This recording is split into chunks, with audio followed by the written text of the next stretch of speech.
Ya, saya pernah ceritakan ada anak muda di Yaman ya, yang menikah sementara dia buta. Masih ingat ya? Masih ingat gak nih? Hah? Kok kayak bengong?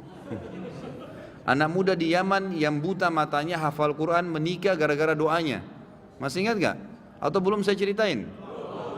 Wow, semangat ya kalau soal nikah. Ada satu anak muda di Yaman, kisah nyata terjadi. Dia hafal Quran dan waktu itu umurnya mencapai 23 tahun. Dan ini kisah sempat menghebohkan Timur Tengah. Ini tentang masalah dahsyatnya doa. Pada saat itu ikhwas sekalian dan akhwat, dia bilang sama orang tuanya, sama ayahnya, ayah saya kayaknya merasa ingin menikah. Ayahnya ini setiap kali dia minta nikah pasti dibatalkan. Kata ayahnya, siapa yang mau menikah dengan kamu nak? Kamu buta, kamu gak bisa melihat, kamu sendiri harus diurus oleh orang lain.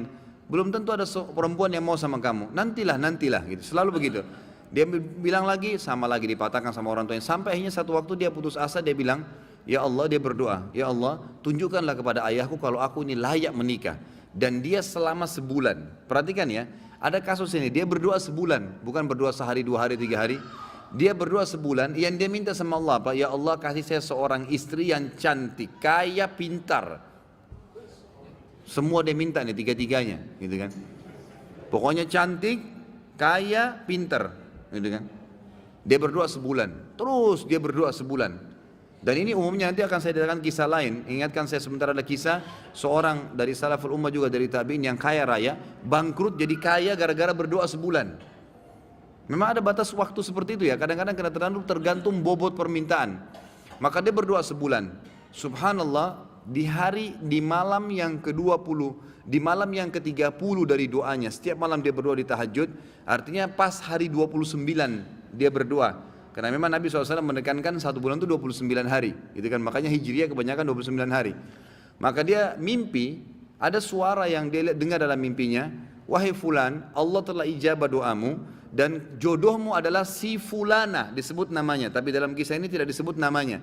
Ya, si fulana yang tinggal di kampung sebelah, nama ayahnya fulan, gitu kan? Dia bangun, besok dia ketemu sama ayahnya, dia bilang, ayah, di kampung sebelah ini ada namanya kampung ini enggak? Ini di Yaman terjadi ya. Ayahnya bilang ada. Ada si anaknya yang buta ini, ada enggak seorang di sana laki-laki bernama fulan, namanya ayah perempuan ini? Ayahnya bilang ada, dan itu tokoh masyarakat di sana. Baik, ada enggak anaknya perempuan bernama fulana? Kata ayahnya ada. Kata si buta ini, lamarin buat saya. Kata ayahnya, ini kau sudah gila. Sedangkan minta orang yang biasa saja belum tentu diterima, apalagi minta anak pejabat kaya, dan itu terkenal cantik, terkenal kisahnya banyak nolak laki-laki. Orang antri di rumahnya ngelamar. Ya biasa orang punya kelebihan biasa begitu kan. Baik, intinya adalah dia bilang, ayah tapi saya mimpi. Dia ceritain mimpinya. Waktu dia ceritain mimpinya, ayahnya juga tersentuh. Tapi ayahnya bilang, baiklah kita ke sana, tapi ini mempertaruhkan nama keluarga. Bisa diterima bisa tidak, gitu kan.